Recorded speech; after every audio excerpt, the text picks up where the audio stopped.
क्या भारत के जनरल से डर गया था चीन और पाकिस्तान? रावत की मौत हत्या या साजिश? आखिर देश का सबसे एडवांस हेलीकॉप्टर कैसे हुआ दुर्घटनाग्रस्त? क्या बिपिन रावत उतारने वाले थे दुश्मन देश के चेहरे से नकाब? कल देश उस समय स्तब्ध रह गया जब खबर आई कि सीडीएस जनरल बिपिन रावत जिस सेना के हेलीकॉप्टर में सवार थे वो कुन्नूर के पास नीलगिरी पहाड़ियों में दुर्घटनाग्रस्त हो गया है। पूरे देश में दुआओं का दौर शुरू हो गया और देशवासी बिपिन रावत और हेलीकॉप्टर में सवार अन्य लोगों की सलामती के लिए प्रार्थना करने लगे। लेकिन नियति को कुछ और ही मंजूर था और हादसे के शिकार जनरल बिपिन रावत शून्य में समाहित हो गए। देश के इस वीर सपूत की क्षति देश को स्मारक और राजनीतिक रूप से कमजोर भी करता है। जो चीन बिपिन रावत के कूटनीतिक कौशल को देखकर स्तब्ध और जो पाकिस्तान बिपिन रावत के युद्ध कौशल को देखकर परेशान हो जाता था, आज वो भी परेशान और शायद दुखी होगा अपने इतने बेहतरीन दुश्मन को खोकर। जनरल बिपिन रावत पर सबसे अधिक भरोसा किसी को था तो वो देश के प्रधानमंत्री मोदी। ये जानते थे कि जनरल बिपिन रावत के पास एक लंबा अनुभव है सेना के उच्च पदों पर काम करने का और वो कूटनीतिक आधार पर भी दुश्मन पर भारी पड़ेंगे, इसलिए उन्हें देश का पहला सीडीएस नियुक्त किया गया। बताया जाता है कि इसकी घोषणा भी प्रधानमंत्री ने बड़ी दिलचस्प अंदाज में किया था।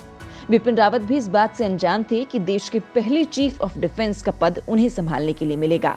पत्रकारों से बातचीत के दौरान उन्होंने बताया कि उन्हें पता नहीं था कि वो देश के पहले चीफ ऑफ डिफेंस स्टाफ नियुक्त किए जाएंगे। पीएम मोदी ने उन्हें इस बात की जानकारी दी थी कि वो चीफ ऑफ डिफेंस स्टाफ नियुक्त किए जाने वाले हैं। पीएम मोदी ने ये जानकारी उन्हें फेयरवेल के दौरान दी। आधिकारिक सूत्रों की माने तो पीएम मोदी ने रावत के फेयरवेल डिनर के दौरान उन्हें ये जानकारी दी। जनरल बिपिन रावत शुरू से ही केंद्र सरकार को पसंद रहे हैं। दिसंबर 2016 में जब उन्हें सेना प्रमुख का कार्यभार सौंपा गया था, तब सरकार ने उनसे वरिष्ठ 2 अफसरों के दावों को खारिज कर दिया था। अब जब सीडीएस पद के लिए उम्र की बाधा सामने आई तो रक्षा मंत्रालय ने अधिसूचना जारी कर उम्र सीमा को बढ़ाकर 65 साल कर दिया। जनरल बिपिन रावत को देश की सुरक्षा व्यवस्था और सेना के समक्ष मौजूद चुनौतियों की जानकारी है। कई मोर्चों को संभालने के कारण वो ये भी जानते हैं कि संसाधनों की कमी के बीच सैनिकों को अपनी जिम्मेदारी निभाने में कितनी परेशानी आती है। उनकी सफलता का सबसे बड़ा राज ये है कि वे चीजों को एक पक्षीय नजरिए से नहीं देखते। वो हमेशा लीक से हटकर सोचते हैं और नया करने की कोशिश करते हैं। सेना प्रमुख रहते हुए वो सैन्य अधिकारियों को मिलने वाली सुविधाओं पर भी आपत्ति जता चुके हैं। उनका मानना है कि सेना और आम लोगों के बीच मेलजोल बढ़ना चाहिए, तभी ये एक दूसरे के बारे में बेहतर समझ विकसित कर सकेंगे। जब रावत ने सीडीएस का पदभार संभाला तो चीन और पाकिस्तान के खेमे में खलबली मच गई, क्योंकि पद ग्रहण करते ही उनको जिम्मेदारी दी गई कि सीमा पार से होने वाले आतंक पर रोक लगे और चीन की विस्तारवाद नीति का जोरदार कूटनीतिक जवाब दिया जाए। जिस कड़ी में जनरल रावत ने कई महत्वपूर्ण सैन्य फैसले लिए और पाकिस्तान को दो टूक कहा और कई मौकों पर पाकिस्तान और चीन को चेताया भी और कहा कि हमारी तीनों सेना हर स्तर पर मुकाबले के लिए तैयार हैं। चीन के साथ तनाव का पाकिस्तान फायदा उठाने की कोशिश करेगा तो उसका बहुत बुरा हश्र होगा। इसी साल अप्रैल में बिपिन रावत ने रायसीना डायलॉग में खुलकर कई मुद्दों पर बात रखी थी। कहा था, चीन चाहता है माय वे और नो वे, वो अपनी हर बात मनवाना चाहता है। भारत उसके सामने मजबूती से खड़ा है। हमने साबित किया है कि किसी भी तरह का दबाव डालकर हमें पीछे नहीं धकेला जा सकता। 13 नवंबर 2021 की ही बात है। जनरल बिपिन रावत ने एक कार्यक्रम में कहा था, भारत की सुरक्षा में चीन सबसे बड़ा खतरा बना हुआ है। पिछले साल चीन से लगते सीमावर्ती इलाकों में लाखों जवानों और हथियारों की तैनाती की गई थी। उनका जल्द बेस की तरफ लौटना मुश्किल है। भारत और चीन के बीच 13 दौर की बातचीत हो चुकी है, लेकिन आपसी भरोसे की कमी की वजह से सीमा विवाद सुलझ नहीं पा रहा है।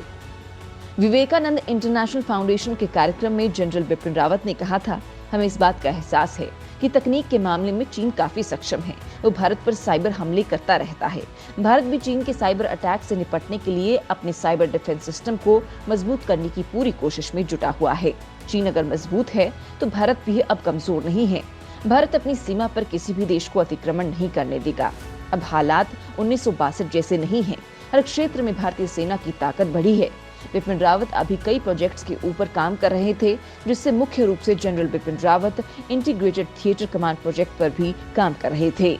इस प्रोजेक्ट की भी आलोचना होती रही है और सेना के अंगों के बीच में ही इसे लेकर मतभेद नजर आए हैं।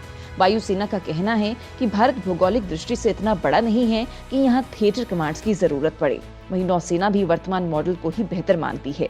साथ ही थिएटर कमांड के गठन से सेना के अलग अलग अंगों को अपनी स्वायत्तता कम होने की भी आशंका है। नए सीडीएस के सामने तीनों सेनाओं के बीच तालमेल बिठाते हुए थिएटर कमांड के प्रोजेक्ट को सुचारू तरीके से चलाने की बड़ी चुनौती थी। विपिन रावत जिस तरह से इंपोर्ट को कम करने के उद्देश्य से स्वदेशी हथियारों के इस्तेमाल को बढ़ावा देने का प्रयास कर रहे थे, उसे आगे बढ़ाना जटिल काम होगा। एडवांस एवियोनिक्स, हवाई हथियार, टैंक्स के लिहाज से देसी टेक्नोलॉजी और विदेशी मॉडर्न टेक्नोलॉजी में अंतर है। आर्मी प्रोजेक्ट्स में देरी और भ्रष्टाचार पर भी सख्त थे विपिन रावत। इसे लेकर उन्होंने 3 सैन्य प्रमुखों को पत्र भी लिखा था, जिसमें सैनिकों के लिए रेजिडेंशियल प्रोजेक्ट्स में देरी और भ्रष्टाचार के खिलाफ सख्त कदम उठाने के निर्देश दिए थे। इस पत्र में खास तौर पर विवाहित आवास परियोजना के तहत किए गए कार्यों में भ्रष्टाचार पर चर्चा की गई थी। इस पत्र के बाद सैन्य प्रमुखों ने कंपनियों पर कार्रवाई भी की थी। आखिर जनरल बिपिन रावत का जाना कोई हादसा है या कोई साजिश? क्योंकि GMI-17 advance helicopter general Bipin Rawat सवार थे, उसमें देश के प्रधानमंत्री सफर भी करते हैं, तो क्या हेलीकॉप्टर की जांच नहीं हुई थी उड़ान भरने से पहले, या किसी तकनीक खामी को जानबूझकर छोड़ दिया गया था? हेलीकॉप्टर खराब मौसम का शिकार हुआ या खराब साजिश नीयत का? सवाल अभी कई हैं, लेकिन जवाब मिलना शेष है। और हम ये बात यूं ही नहीं कह रहे, हम सभी जानते हैं कि जनरल बिपिन रावत चीन की विस्तारवाद नीति के सख्त खिलाफ थे, और इतिहास गवाह है कि अगर किसी देश का सैन्य जनरल चीन के खिलाफ जाता है तो उसके खिलाफ साजिश शुरू कर देता है, जिसके प्रमाण हमें इतिहास के पन्नों से मिलते हैं। इससे पहले 2020 में जनरल रावत की तरह ताइवान के सेना प्रमुख शीन यीमिंग की भी हेलीकॉप्टर क्रैश में मौत हुई थी। वो भी चीन की आक्रामकता का जवाब पूरी आक्रामकता से दे रहे थे। हमारे परमाणु वैज्ञानिक भी हादसे के नाम पर साजिश का शिकार किए जाते रहे हैं। डॉक्टर भाभा पर तो बहुत दिन बाद खुलासा हुआ था कि वो अमेरिका की CIA की साजिश का शिकार हुए थे। रावत की कार्यप्रणाली से चीन बहुत परेशान था। लद्दाख से लेकर अरुणाचल प्रदेश तक चीनी फौज जनरल बिपिन रावत की अगुवाई में चल रहे प्रोजेक्ट से परेशान थी। वो रावत ही थे जिन्होंने मोदी सरकार को high beam laser, bio weapon, satellite weapon के खतरों पर आगाह करके इस दिशा में तेजी से काम बढ़ाने के लिए कहा था।